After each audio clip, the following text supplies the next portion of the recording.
अस्सलामुअलैकुम, मैं कैसर महमूद मदनी हूँ। इस वक्त मैं लंदन यानी यूके के शहर लंदन में मौजूद हूँ। मेरे साथ एक रिसेंटली स्टूडेंट हैं जो पाकिस्तान से आए हैं। आइए मैं उनका तारफ़ भी करवाता हूँ और उनसे बात करते हैं और सारा उनका जो प्रोसेस है वो पूछते हैं कि लंदन तक वो एज़ अ स्टूडेंट कैसे पहुँचे। जी अस्सलामुअलैकुम। जी वालेकुम अस्सलाम। क्या हाल है? ठीक ठाक हैं? अल्लाह का शुक्र, आप सुनाएं खैरियत से हैं? जी शुक्र अल्लाह का। बताएं आपका मुकम्मल नाम क्या है? मोहम्मद शैगान अमजद रवान मेरा नाम है और अच्छा। मैं लाहौर से बिलोंग करता हूँ। लाहौर किस इलाके से आप जी ताल्लुक़ मैं गुलशन हावी के साथ नेबर एरिया है सांदा, वहाँ से हम बिलोंग करते हैं। ठीक हो गया। शान ये बताएं कि पाकिस्तान में आपकी तालीम कितनी थी? जी मैंने BS सॉफ्टवेयर इंजीनियरिंग की थी 4 साल की। कहाँ से की आपने? मैंने यूनिवर्सिटी ऑफ लाहौर से की थी। ठीक हो गया। उससे पहले आपकी तालीम क्या थी? मैंने मैट्रिक किया था गवर्नमेंट स्कूल से और उसके बाद FSC की थी मैंने government civil line college civil line. ठीक है। यूके में आप कब पहुँचे हैं? जी मैं यहाँ पे नवंबर 2024 में पहुँचा था।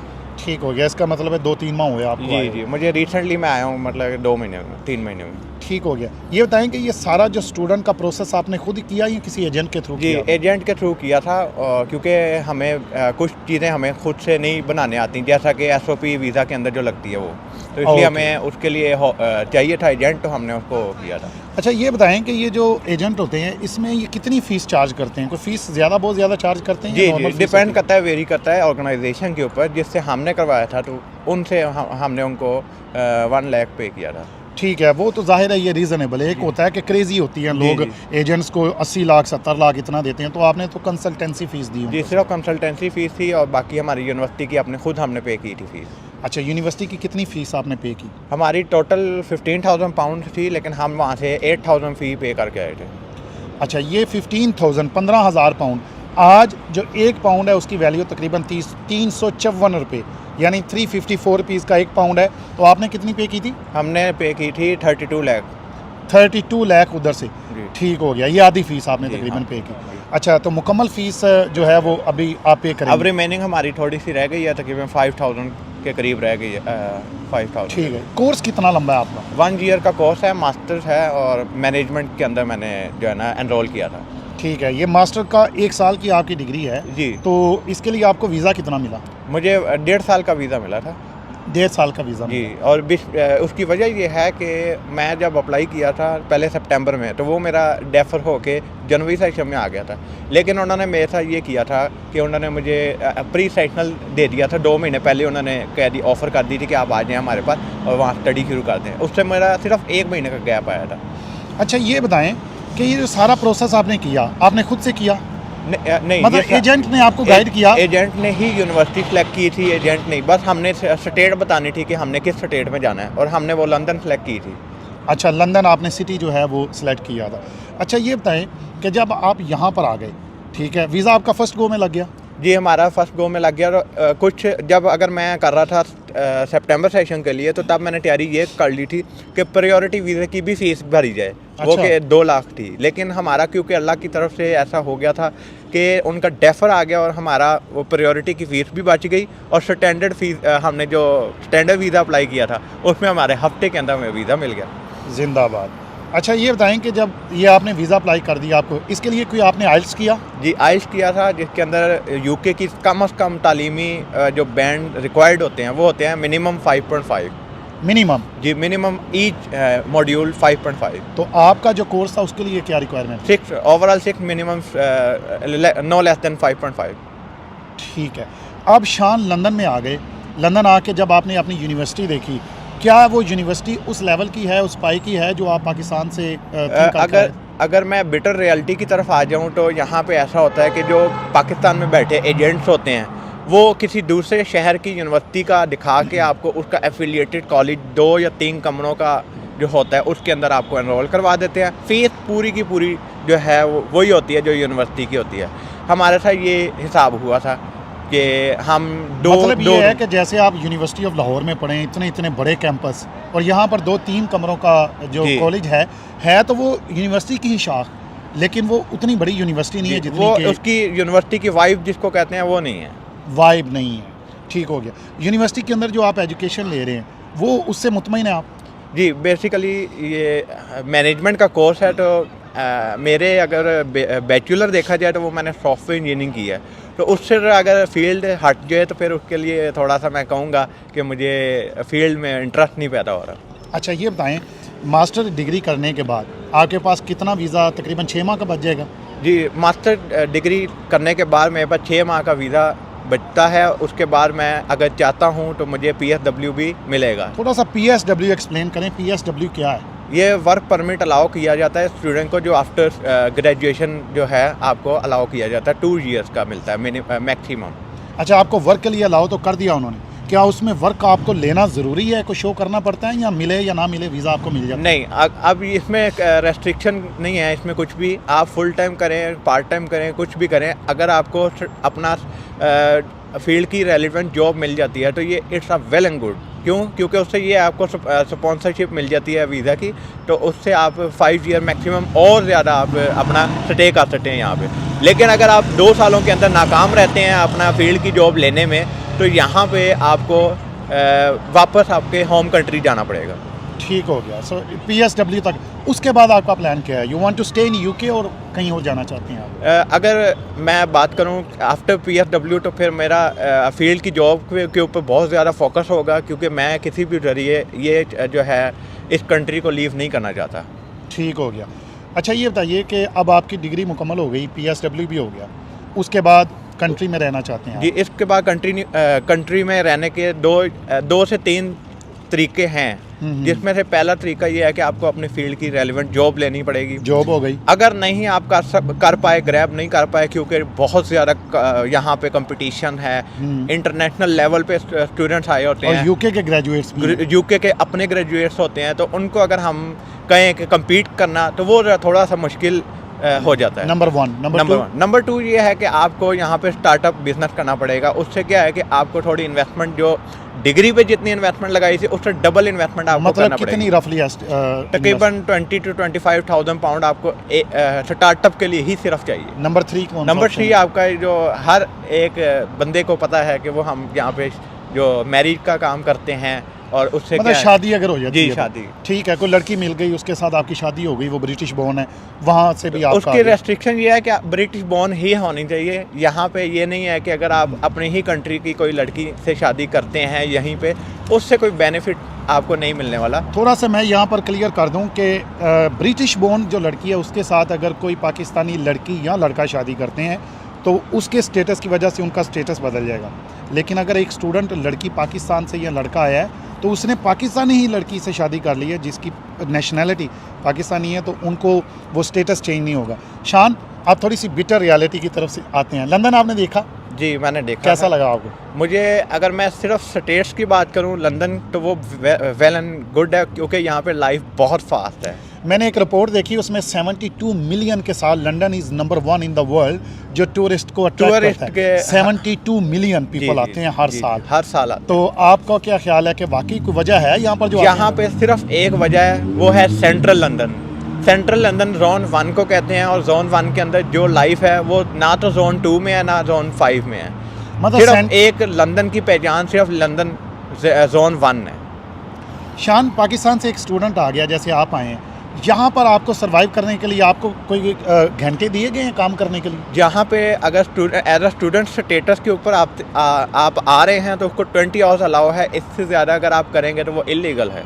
20 घंटे आपको मिले, ठीक है। जब आप 20 घंटे काम करते हैं तो मुझे ये बताएं जॉब की अपॉर्चुनिटी कैसी है? यहाँ पे हैं जी, यहाँ पे अगर मैं थोड़ा पॉइंट क्लियर कर दूँ, क्योंकि हम बिटर रियलिटी की तरफ से मूव कर रहे हैं। यस। ये जब भी आप जनवरी सेशन में आएंगे या दिसंबर सेशन में आएंगे तो ये एंड ऑफ द सीज़न होता है, और यहाँ पे जॉब अपॉर्चुनिटी बिल्कुल ज़ीरो पे आ जाती हैं। उसकी वजह ये है कि ये यहाँ पे मार्केट में जितने भी लोग बैठे हैं, ये अपनी क्रिसमस पे और उसके बाद न्यू ईयर के ऊपर ये सारी इन्वेस्टमेंट कर बैठते हैं। उसके बाद ये 3-4 महीने इनके पास पैसे ना होने के बराबर होते हैं। ये अपना सर्वाइवल कर रहे होते हैं, ना कि जॉब को अपॉर्चुनिटी खोल रहे होते हैं। शान, मुझे ये बताएं, आपको 3 माह हो गए यहाँ पर, जो आपको 20 घंटे अलाउ किए गए थे, उसकी कोई एक जॉब भी आपको मिली कि नहीं अभी? जिसको कहते हैं 20 आवर जॉब, उसको NI जॉब कहते हैं, और वो अभी तक ग्रैब नहीं हुई मेरे से। और इसका मतलब ये है, मैंने डोर टू डोर जाके मिला, मैं अच्छा। हर बंदे से मिला, लेकिन उन्होंने CVs कईयों ने तो ये CV लेके,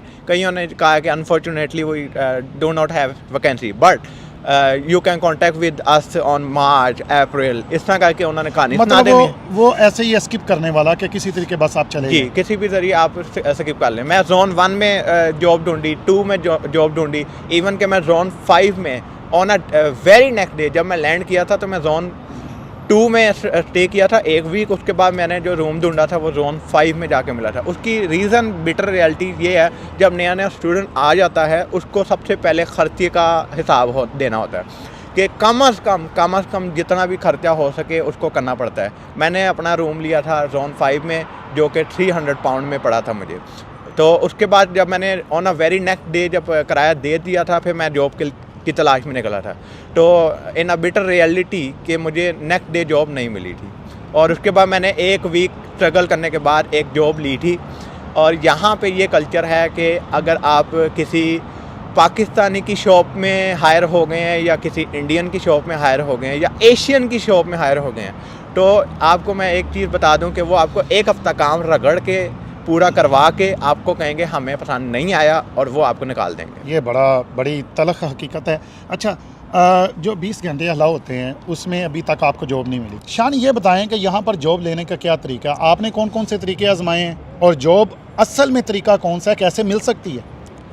अगर हम बात करें कि जॉब लेना कैसी है, अगर किसी भी ऑर्गेनाइजेशन में काम करना है, मिसाल के तौर पे जब स्टूडेंट होते हैं वो शुरू में आकर स्ट्रगल करते हैं, उसको जो स्ट्रगल करना पड़ती है वो वाली जॉब जो होती है उनको ऑर्थ जॉब कहते हैं। उसके अंदर आपको डिश वॉशिंग से लेकर बाथरूम धोने तक हर चीज़ क्लीनिंग करना पड़ती है, ठीक है। और ये वाली जॉब भी, इसके लिए भी रेफरेंस चाहिए आपको, यानी कि जो आपके फैमिली मेम्बर यहाँ पे रह रहे हैं, उन्होंने स्ट्रगल की, फिर उन्होंने नाम बनाया, इस तरह करके उन्होंने अपनी दोस्त बना लिए, फिर आगे जब आप स्टूडेंट आता है यहाँ पे तो वो उसके पास रखवा दिया जाता है। इस तरह करके कल्चर चल रहा है, और जो कि अभी तक मैंने देखा है कि ये जिसके पास रेफरेंस है उसको जॉब मिल रही है, जिसके पास रेफरेंस नहीं है वो अभी तक सिर्फ ट्रैवल कॉस्ट भरी जा रहा है, जॉब नहीं मिल रही। इससे रिलेटेड क्वेश्चन है शान, पाकिस्तान में अगर किसी स्टूडेंट को जिसने डिग्री की हो उसे बोला जाए कि तुमने टॉयलेट की सफाई करनी है या क्लीनिंग करनी है या डिश वॉशिंग करनी है, तो वो करेगा?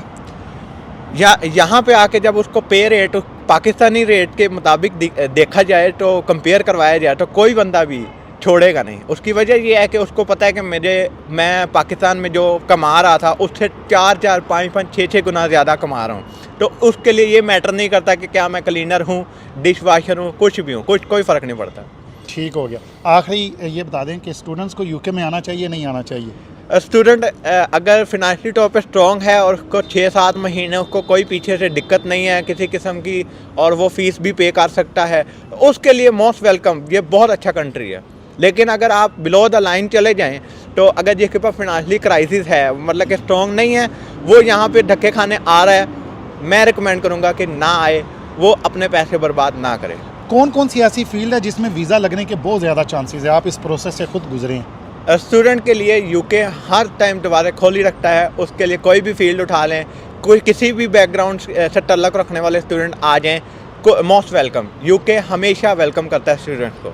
नहीं, आपके जो वालिदैन हैं, यकीनन आप एक अच्छी फैमिली से ताल्लुक़ रखते हैं, मैं बैकग्राउंड थोड़ा सा जानता हूँ, लेकिन जो स्टूडेंट आते हैं हैंड टू माउथ होते हैं और पाकिस्तान एजेंट उन्हें लूटते हैं, यहाँ पर वो पहुँचते हैं, उनके नाम आप क्या पैगाम देना चाहते हैं? वो क्या दिन बना कर आए? मैं किसी एक ऑर्गेनाइजेशन को टारगेट नहीं करना चाहता, मैं सिर्फ एक एजेंट, लफर एजेंट के ख़िलाफ़ हूँ। हाँ। उसकी वजह ये है कि मैं ये बिटर रियलिटी वहाँ पे नहीं शो की जाती, और वहाँ पे ये हर स्टूडेंट को ये कह के यूके बुलाया जा रहा है कि वहाँ पे तो पाउंड ही पाउंड हैं, दरख्तों के साथ पाउंड लगे हुए हैं, आपने सिर्फ जाना है और आपकी दुनिया ही बदल जाएगी, और आपने पर मंथ 3,000 पाउंड कमाने हैं, 4,000 पाउंड, तो मसला ही कोई नहीं, हर बंदा कमा रहा है।